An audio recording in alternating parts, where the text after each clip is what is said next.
안녕하십니까. 신인기능 군사TV 디펜스 브리핑입니다. 자, 오늘도 아주 중요한 군사 무기 관련 소식 전해드리겠습니다. 자, 이탈리아 G7 국가, 나토 국가인 이탈리아가 자기네들의 장갑차 토탈 1050대 분량을 완전히 새로 교체하는데 해외 기존 기성품 장갑차를 들여와서 기술 이전 받고 그걸 이제 이탈리아 현지 생산하겠다라는 건데 이 사업 규모가 어마어마합니다. 여기에 제가 그저께 단신으로 알려드렸었는데 우리 한국의 한화 에어로스페이스의 AS21 레드백이 출사표를 던졌죠. 그런데 그때는 토탈 3개 모델 말씀드렸는데 또 하나는 교체가 됐어요. 토탈 4개 모델이 경쟁에 들어갔는데 그 4개 모델의 각각의 성능 그리고 우리 레드백 장갑차의 경쟁력 또 비교 우위 이런 것들을 살펴보고 그리고 선정 가능성 이런 것들을 보겠는데 이거 올 하반기 지금 상반기 다 끝나가죠. 올 하반기에 바로 결정하겠다. 그러니까 몇 달 안 남았습니다. 어마어마한 규모의 사업인데 어떻게 될지 예측해 보도록 하겠습니다. 5가지 단신 먼저 보겠습니다. 미 국방부는 75억 달러 규모의 JDAM 항공 유도 폭탄을 키트를 대량 구매하는 계약을 체결했다라는 소식에서부터 이스라엘은 노후 M113 장갑차를 무인화해서 시가전에 투입하고 있다라는 소식까지 보겠습니다. 첫 번째입니다. 미 국방부가 무려 75억 달러에 달하는 JDAM 키트 구매 계약을 체결했다는 소식입니다. 2030년까지 납품 완료되는 이 계약은 구체적인 도입 수량은 발표되지 않았지만 한 발에 25,000달러에서 84,000달러 사이인 JDAM의 가격을 감안했을 때 9만 발에서 최대 30만 발 사이의 엄청난 물량이 생산될 것으로 보입니다. 매년 수만 발의 JDAM이 쏟아져 나온다는 것인데 미국이 정말 전쟁 발발 가능성을 우려하는 모양입니다. 상하이 후둥중화조선소에서 건조되고 있는 076형 상륙함의 선체 모듈 조립이 완료됐습니다. 길이 239m, 폭 32m였던 기존 075형보다 훨씬 커진 길이 263m, 폭 43m로 확인된 이 상륙함이 완성될 경우에 최소 5, 6만 톤 이상의 괴물이 나올 것으로 예상됩니다. 러시아가 장병들의 사기를 끌어올리기 위해 무리수를 두기 시작했습니다. 러시아 정교회 고위 사제인 아르테미 블라디미로프 신부가 정교회를 믿으면 부활한다, 죽어도 다시 산다 라며 최근 중국에서 온 용병이 복부에 총상을 입고 사망했다가 신의 은총으로 부활했다며 장병들에게 정교회 신자는 죽더라도 죽지 않을 것이라는 순회 간증을 돌고 있다는 소식입니다. 일본 육상자위대가 5월 27일부로 90대의 74식 전차를 퇴역 처리했습니다. 이로써 육상자위대에 더 이상 74식 전차가 남아있지 않게 됐는데요. 한꺼번에 동시에 퇴역한 해당 물량의 처리 방안이 확정되지 않은 가운데 우크라이나가 이들 물량을 기증받기 위한 물밑 협상을 진행 중이라는 소식입니다. 이스라엘군이 노후 M113 장갑차를 원격 조종 방식으로 개조해 라파 시가전에 투입하고 있다는 소식입니다. 장갑차 외부에 다수의 센서와 원격 조종 기관 총탑, 대전차 미사일을 장착한 모델인데 실전 평가에서 호평이 쏟아져 개조 대상 차량이 점점 늘어가고 있습니다. 네, JDAM GPS 유도를 받아서 이 뒤에 있는 핀을 살짝 움직여서 아주 정밀하게 유도하는 GPS 유도 기반의 정밀 유도 폭탄입니다. 일반적인 그냥 멍텅구리 폭탄에다가 이 키트를 갖다 붙여요. 그래서 500파운드, 1000파운드, 2000파운드 이렇게 있는데 이 키트 하나의 가격이 뭐 한 4천만원, 우리 돈으로 한 4천만원, 3, 4천만원 정도 되죠. 25,000달러. 그리고 84,000달러짜리 뭐냐? JDAM ER. 이거는 이제 날개가 쫙 펴져서 우리 KGGB처럼 더 큰 날개로 활공을 해서 무려 한 80km까지 날아갑니다. 이 JDAM 기본형 같은 경우는 한 24km 정도 날아가고요. 그래서 훨씬 사거리가 긴데 그 대신 가격은 좀 비싸죠. 그래서 지금 미군이 가지고 있는 JDAM 전체가 우크라이나에 하나도 안 줬다고 치면 한 24만 발, 24만 발인데 이 정도 예산 75억 달러, 한 10조 원 되죠. 이 정도면 JDAM ER 그리고 JDAM 다 섞어서 한 2, 30만 발 사지 않을까라고 생각이 되는데 그러면 기존에 있는 만큼을 더 산다 이겁니다. 그 말은 지금 대규모의 전쟁을 준비한다. 바로 중국 아니겠습니까? 대만을 공격하는 중국과 싸우는, 이거 아니면 이렇게 많은 정밀 유도 폭탄이 필요할까? 아니면 우크라이나 전쟁이 아주 장기화될 것으로 보고 지금 있는 제2담을 전부 우크라이나에 주는 계획을 하고 다시 차온다. 뭐 이거였는데 우크라이나에 그만큼 많이 줄 리는 없죠. 그래서 지금 있는 25만 발보다 훨씬 더 많이 양을 늘리겠다. 자, 이 말이 되는 것이니까 미국이 정말 큰 맘 먹고 전쟁을 준비하는 것 같습니다. 자, 이건 또 나름 아주 우려스러운 건데요. 075형 강습 착륙함을 만들었습니다. 미국이 와스프하고 거의 흡사하게 만들었는데 여기다가 추가해서 미국도 아메리카 만드니까 우리도 그럼 경항모 또 만들래 해서 076형을 만들었어요. 그래서 지금 이제 선체 모듈이 완성이 됐는데 이 사이즈를 이렇게 재보니까 너무너무 커진 겁니다. 075형, 기존 075형 4만 톤짜리죠. 그 길이가 239m, 폭이 32m, 그리고 미국의 이제 F-35B 탑재하고 다니는 경항모죠. 뭐 사실은 중형항모인데 그 아메리카급 강습 상륙함의 길이가 257m, 폭은 075하고 똑같아요. 32m. 그런데 이건 제가 보니까 길이가 무려 263m. 그러니까 075형보다는 거의 뭐 24, 5m 정도 더 길고요. 폭은 11m 더 넓어요. 또 아메리카보다도 길이가 6m 더 길고 폭은 11m 넓어요. 자, 폭이 11m 넓다라는 것은 길이가 또 200여 미터 되니까 굉장히 커지는 겁니다. 그 말은 아메리카가 4만 5천 톤인데 이건 5만 5천 톤 훌쩍 넘어갈 것을 너무나도 쉽게 계산할 수가 있죠. 그래서 야, 이렇게 큰 항모, 드론 항모로 쓰겠다고 하는데 이걸 또 대량 양산한다는 거 아니겠습니까? 정말 중국의 해군력이 너무나 폭발적으로 늘어나고 있는데 미국의 조선산업은 계속 미 해군의 발목을 잡고 있으니 안타까울 따름입니다. 참 기가 찬 사람이죠. 이 사람인데요. 러시아 정교회 고위 사제라고 합니다. 이 사람이 다니면서 이렇게 지금 설파하고 다니고 있어요. 러시아 정교회를 믿으면 니들이 죽었다가도 다시 부활한다. 최근에 중국에서 온 용병이 있었는데 복부에 총상을 입고 죽었었는데 우리 사제가 기도를 해서 다시 부활했다. 살아났다. 그러니까 니들도 그렇게 된다. 라고 지금 하면서 간증을 하고 다니는 거예요.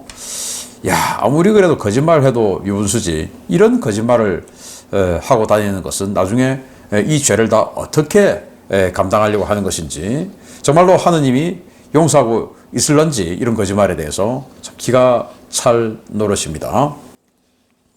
자, 일본의 74식 전차, 2세대 전차죠. 105mm 주포. 우리 K1하고 비슷한 공격력입니다. 그러나 방어력은 완전히 유리장갑이에요. 뭐 이게 레오파르트 1 전차하고 비슷한 컨셉입니다. 뭐 시기도 비슷하고. 그때는 이 독일이든 일본이든 전자 제품 뭐 엄청났죠. 그 어떤 성능과 수준이. 그래서 아주 강력한 정밀한 전자 제품을 가지고 사격 통제 장치를 잘 만들어서 빨리 조준하고 빨리 쏜다. 그리고 적이 조준할 때는 적은 천천히 조준할 테니까 그리고 빨리 피한다. 먼저 쏘고 피해버린다. 자, 이겁니다. 그래서 장갑은 가볍고 그리고 아주 재빠르게 이렇게 기동하기 위해서는 차체가 가벼워야 되겠죠. 그런 식으로 만든 게 레오파르트 1 그리고 일본의 74식이에요. 자, 이걸 이제 마지막 남은 거 90대 동시 퇴역했는데 이걸 뭐 폐기를 할지 치장을 할지 아니면 어디 공여를 할지 안 정했습니다. 그러다 보니까 우크라이나가 그거 우리 좀 좋겠는데 하면서 지금 주 1 대사관을 통해서 지금 교섭을 하고 있다라는데 뭐 일본도 이거 굳이 뭐 가지고 있지 말고 우크라이나 주면 괜찮지 않을까. 독일 레오파르트 1보다는 저는 이게 더 낫다고 봅니다. 독일 레오파르트 1은 그냥 유리장갑에 105mm 포이지만 여기는 그래도 똑같은 유리장갑에 105mm 포지만 그래도 유기압 현수 장치를 통해서 우리 K1 전차처럼 무릎 꿇고 사격 그리고 고개 들고 사격 이것도 다 되니까 이게 참호 파고 포대로서의 역할은 훨씬 더 잘할 수 있지 않나 라고 생각이 되지요. 자, M113 장갑차, 우리 K200 장갑차의 원형이죠. 이스라엘 아주 많이 가지고 있습니다. 여기에다가 중기관총 그리고 대전차 로켓 이런 것들을 장착해서 원격 조정하는 거예요. 무인으로. 그래서 리모컨으로 원격 조정하죠. 그래서 라파, 가자지구 남쪽에 있는 라파로 들여보내서 전투를 시킨 겁니다. 좋은 겁니다. 파괴돼도 아깝지도 않아요. 사람 안 죽으니까. 그리고 워낙 많으니까 뭐 아깝지도 않고. 그래서 야 이거 좋구나 해서 더 만들어서 노스가자, 자왈리아 쪽에도 지금 투입한다고 하는데, 이런 거 보면 이제 앞으로는 정말 드론, 로봇의 전투 시대가 되지 않았나라고 생각하고, 우크라이나와 이스라엘에서 큰 전쟁이 이렇게 장기간 지속되다 보니까 정말 무기 체계의 패러다임, 또 수준 뭐 이런 것들이 완전히 점프하고 있어요. 퀀텀 점프하고 있어요. 그런데 우리 한국군은 그대로 이렇게 앉아 있으면 안 되죠. 그럼 상대적으로 뒤처지는 거니까 우리도 직접 전쟁을 하고 있지 않지만 이런 트렌드를 바로바로 적용을 해야 된다라는 말씀을 드리겠습니다. 북한은 분명히 이 무인 전투체계 할 겁니다. 우리 대비해야 됩니다. 자, 이탈리아 장갑차 1050대 우리 레드백 어떻게 될지 보겠습니다. 이탈리아의 차세대 보병 전투장갑차 사업에 관한 대략적인 레이아웃이 공개되었습니다. 50억 유로의 예산으로 1050대의 장갑차를 획득하는 사업인데 올 하반기 중 해외 파트너 선정이 이루어질 것이라는 소식입니다. 이탈리아 국방부가 기존의 노후 나르도 장갑차를 대체하기 위한 1050대 규모의 신형 궤도 장갑차 도입 사업에 착수했으며 사업은 해외 파트너의 기술을 이전받아 이탈리아 국내 기업들과 공동 설계하는 형태로 추진될 것이라고 밝혔습니다. 이탈리아 국방부는 현지 매체들과 가진 회견에서 올해까지 일정을 맞추는 것이 쉽지는 않겠지만 크리스마스 전까지는 파트너를 정하고 대략적인 설계를 하는 것이 목표라고 밝혔습니다. 이탈리아는 해외 업체의 기성 모델 설계를 가져와 국내 기업인 레오나르도, 이베코 디펜스 비클 등과 협업해 이탈리아 현지 특화형 장갑차를 설계할 것을 요구하고 있는데요. 이를 위해 레오나르도와 이베코 디펜스 비클이 합자 회사가 곧 출범하는 것으로 전해졌습니다. 이탈리아 국방부는 보병 전투장갑차 기본 모델은 물론 대전차, 정찰, 자주박격포, 자주대공포, 경전차, 탄약 운반차, 지휘차, 구급차 등 16개 변형 설계를 요구 중인데요. 2027년까지 20대의 시제 차량을 제작하고 29년부터 41년까지 1050대 전량 납품 조건을 내걸고 있습니다. 현재 이 사업에 출사표를 던진 모델은 독일 라인메탈의 KF41 링스, 독일 프랑스 합자 회사인 KNDS의 복서 기반의 궤도형 장갑차, 영국 스웨덴 BAE 시스템스 해글룬드의 CV90 장갑차, 한국 한화 에어로스페이스의 AS21 레드백입니다. 이번 사업에 참여한 후보들 가운데 레드백은 가격과 기술 이전, 납기에서 가장 우수한 조건을 제시하고 있지만 문제는 유럽 방산업체들의 텃세와 로비인데요. 폴란드 기갑차량 현대화 사업에 이어 유럽 최대 규모의 장갑차 도입 사업이 될 이번 사업에 우리 레드백의 선전을 기원하겠습니다. 네, 이 장갑차가 바로 다르도라는 거예요. 이탈리아 국산 장갑차인데 80년대에서 90년대 사이에 대량 배치되었다가 지금 한 200대 정도 남아있고, 그래서 이 보병 전투 장갑차 포함해서 M113이다 뭐다 해서 장갑차를 전부 그냥 하나로 통일하겠다 이겁니다. 그러기 위해서 기존에 지금 생산되고 있는 중장갑 기반의 중대형 장갑차를 바탕으로 이탈리아판으로 재설계하겠다, 소폭 변경하겠다 이거죠. 그리고는 이탈리아에서 현지 생산하겠다. 그를 위해서 레오나르도와 이베코 디펜스 비클이 합자 회사를 설립하고 이 합자 회사에서 생산하겠다라는 거예요.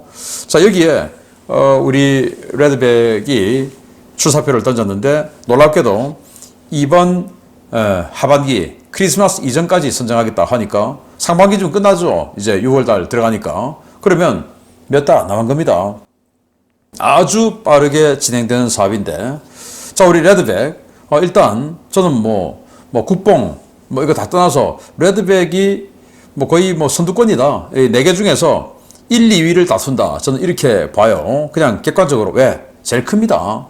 일단 길이가 7.7m, 폭은 3.6m, 높이는 3.7m예요. 전투 중량은 42톤에서 47톤. 옵션을 어떻게 장착하는가에 따라 다르겠죠. 그리고 이 무장은 거의 다 대동소이합니다. 여기에 이제 이 아이언 피스트, 이렇게 딱 완전히 그냥 전 방향을 이 고글 속으로 다 조종사가 딱 탐지하고 다닐 수 있는 이 아이언 피스트, 그걸 가지고 또 조준까지 다 할 수 있는 뭐 그런 것들이 또 특장점이 되겠죠. 이거 링스도 마찬가지예요. 자, 그러면 우리 레드백과 링스가 독일의 라이메탈 링스가 저는 최고 앞서 있다고 보는데, 그래도 호주에서 우리 레드백이 이겼죠. 그러면 경쟁력이 있다 이겁니다. 자, 링스도 호주에서 우리 레드백하고 경쟁하기 위해서 만든 모델이니까 크기 비슷해요. 7.7m 길이에 폭은 3.6m 똑같죠? 높이는 우리보다 약간 낮아요. 3.3m. 그리고 전투 중량은 34에서 50톤. 비슷하죠? 자, 뭐 다 비슷합니다. 무장은. 그런데 다른 이제 BAE 시스템스, 영국과 스웨덴 합자 이렇게 출전하는 CV90 장갑차인데 이거 아주 작아요. 오래됐죠. 오래된 걸 계속 개량해서 지금 쓰는데 1990년대 그때는 꽤 괜찮은 장갑차였지만 이제는 시대에 뒤떨어져서 이제는 작죠. 길이가 6.8m, 우리가 7.7m 아닙니까? 그러면 90cm 짧다는 말이죠. 90cm 이 정도 되죠. 그리고 3.2m가 폭이에요. 우리는 3.6m, 40cm가 더 좁다 이거죠. 길이가 90cm가 짧고 폭이 40cm가 좁다. 덩치 차이가 어마어마한 겁니다. 그리고 높이는 우리가 3.6m인데 여기는 2.8m. 아주 낮죠. 덩치가 그냥 작다 이겁니다. 그러니까 전투 중량도 38톤. 즉 방어력이 약하다 이 말이 되겠죠. 요즘은 중장갑 방어력 강화 이게 트렌드 아니겠습니까? 그리고 이제 여기 복서 기반, 복서가 독일제 차량용 장갑차인데 그걸 궤도형으로 바꾼 거예요. 그런데 여기다가 프랑스가 야 우리도 좀 하자 하고 숟가락 얹어서 KNDS에서 만든 독일의 복서 기반의 궤도화 장갑차인데 여기 이제 프랑스가 부품을 많이 납품한다는 거예요. 뭐 그래도 뭐 많은 지분은, 많은 이익은 독일이 가져가겠죠. 이건 뭐 덩치가 비슷합니다. 그런데 이건 뭐 굳이 이번 사업을 위해서 개조한 거고, 기존에 있는 링스 그리고 레드백이 저는 1, 2위라고 보는데, 호주에서 링스를 우리 레드백이 이겼지 않습니까? 그러면 호주처럼 객관적으로 평가하면 우리가 이기는 거예요. 문제는 여기는 유럽이다. 유럽. 그래서 G7 국가인데 우리가 G7 출범할 때 한국은 뭐야? 눈에 보이지도 않던 나라인데, 그런데 우리가 그걸 우리가 수입한다고? 이제 이런 거, 또는 우리가 나토인데 우리가 나토 외의 국가 거를 우리가 써야 되겠어? 이런 거, 우리가 또 독일 바로 옆에 있는데 우리가 뭐 지구 반대편에 있는 한국을 써야 되겠어? 이런 거. 그래서 그러한 어떤 정치적인 요소, 지정학적인 요소, 이런 것들이 가미가 되면 우리가 힘들어요. 그게 아니고 순수하게 가격과 납기 그리고 성능 이런 것들만 보면 우리 레드백이 저는 아주 가능성이 높다고 보는데, 과연 그러한 지정학적 요소, 정치적인 요소를 어떻게 극복할 것인가, 이게 관건인데 문제는 시간이 지금 얼마 안 남았습니다. 그래서 이거 뭐 되면 완전히 초대박이고, 안 되어도 어쩔 수 없다, 되게 아까운 건 아니다 라고 생각하고, 그래서 아주 좀 마음 편하게 우리 한화 에어로스페이스가 이 사업에 한번 잘 활약을 한번 해주면 어떨까라는 생각을 들고, 또 제가 이탈리아 이 무기체계 도입하는 사업 이런 것들 보면 야 이건 뭐 여기 마피아가 좀 개입되어 있는 거 아닌가 라고 생각이 될 정도로 좀 비상식적인 가격, 비상식적인 수량 이런 것들을 제가 왕왕 봤습니다. 특히 요즘 해군 군함 부분에 있어서 그런 거 보면 이 로비가 많이 필요한 이 사회구조 아닌가라는 생각도 들고, 그래서 우리 한화 에어로스페이스가 로비해야 되겠죠. 로비 잘해서 또 사업 잘 진행해서 우리에게 또 기쁜 소식 알려주시면 좋겠다라는 말씀을 드려보면서 마치겠습니다. 감사합니다.